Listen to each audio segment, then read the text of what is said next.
mejor de nuestro sector industrial?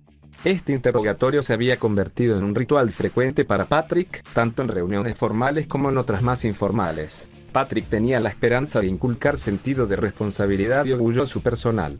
Pensaba que así los incentivaría para que crearan productos atrevidos y servicios nuevos, así como para conseguir un mayor ahorro en los costes. En lugar de eso, los empleados se quedaban helados. Estaban visiblemente incómodos, mirando al suelo y moviéndose nerviosamente en sus asientos. Las pocas sugerencias que Patrick recibió solicitaban actuaciones costosas, poco prácticas y, en realidad, eran quejas disfrazadas. Le dije a Patrick que estaba de acuerdo con su estrategia básica de acudir a sus empleados como fuente de nuevas ideas. No obstante, el método Kaizen funciona no por la exhortación maníaca a revolucionar la compañía, sino por peticiones mucho más sencillas y de ámbito más restringido. Le sugerí a Patrick que suavizara su tono y modificara la forma de hablar. En su siguiente reunión, Patrick habló con una voz más serena y le preguntó a cada empleado: ¿puedes pensar en un paso muy pequeño que puedas dar para mejorar nuestro proceso o producto? Cuando sus empleados comenzaron a reflexionar sobre esta pregunta, levemente distinta, comenzaron a sentarse más erguidos y a participar en el debate. Tu cerebro ama las preguntas y no desea rechazarlas a menos que la pregunta sea tan importante como para disparar el miedo.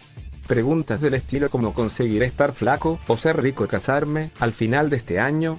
¿O qué producto nuevo conseguirá que la compañía ingrese $1 millón? Son enormes y alarmantes. Como las preguntas de Patrick a su equipo, generan miedo en cualquiera que las reciba, incluso si semejantes preguntas nos las hacemos a nosotros mismos.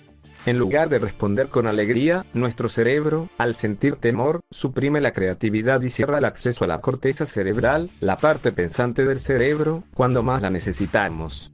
Una de las capacidades del cerebro, la posibilidad de encerrarse para autoprotegerse en momentos de peligro, se convierte en este caso en un obstáculo insuperable. Al hacer preguntas pequeñas y amables, mantenemos la reacción de lucha-vida desconectada. Preguntas Kaizen tales como ¿cuál es el paso más pequeño que puedo dar para ser más eficiente? ¿O qué puedo hacer durante 5 minutos al día para reducir la deuda de mi tarjeta de crédito? Nos permiten evitar nuestros miedos. Posibilitan que el cerebro se concentre en la resolución de los problemas y, eventualmente, en la acción. Haz una pregunta con la frecuencia suficiente y descubrirás que tu cerebro va almacenando las preguntas, reflexionando sobre ellas y, finalmente, generando algunas respuestas interesantes y útiles. Michael Ondaatje, autor de El paciente inglés, utiliza preguntas pequeñas cuando se sienta a escribir sus novelas.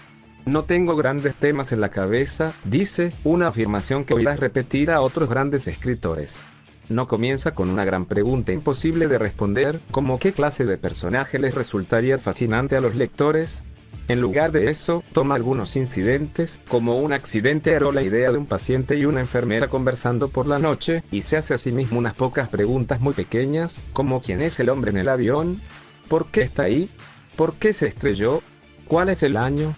En cuanto a las respuestas a las preguntas pequeñas, comenta, esos pequeños fragmentos de mosaicos, se van sumando y comienzas a averiguar el pasado de esos personajes y tratando de inventar un pasado para ellos. Las respuestas a sus preguntas pequeñas lo van llevando a crear personajes notablemente rotundos y verosímiles, así como novelas ganadoras de premios. En innumerables ocasiones, he oído a mis clientes formularse preguntas terriblemente duras a sí mismos. Puede que tú te hayas descubierto haciendo algunas de las siguientes. ¿Por qué soy tan perdedor? ¿Cómo puedo ser tan estúpido? ¿Por qué todos los demás tienen una vida más fácil que la mía?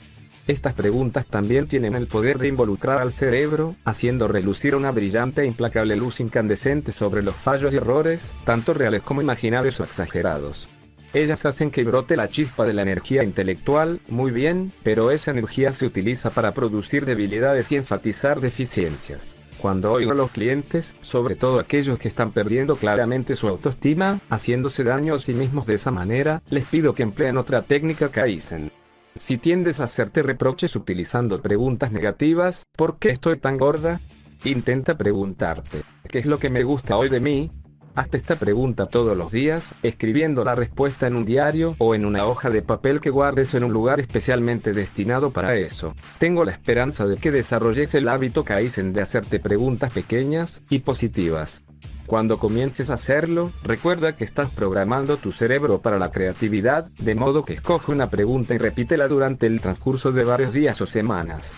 En lugar de congelar a tu cerebro con ingentes y airadas demandas, experimentarás el productivo rendimiento de un cerebro que está siendo gratamente desafiado. Herramienta Kaizen 2. Tener pensamientos pequeños puede ser un alivio. Saber que hay una manera casi indolora de entrenarte para realizar tareas difíciles, incluso aquellas que pienses que no son adecuadas para tu carácter o tus habilidades.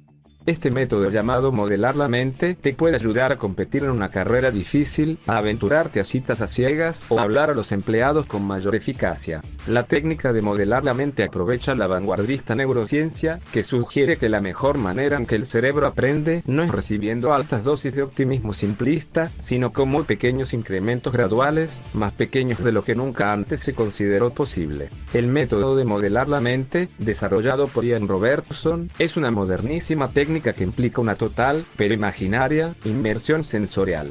Requiere que quienes la practiquen simulen que están realmente involucrados en la acción, no solamente viendo, oyendo, saboreando, oliendo o tocando.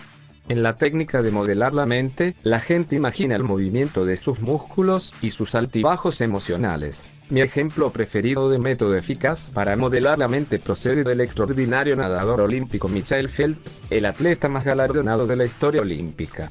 Durante su programa de entrenamiento para los Juegos de Pekín 2008, el entrenador de Phelps le pidió que utilizara la técnica de modelar la mente mientras aún estaba acostado en la cama.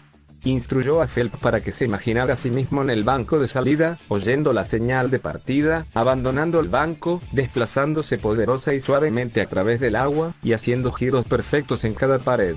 De modo que en lugar de verse a sí mismo en una pantalla,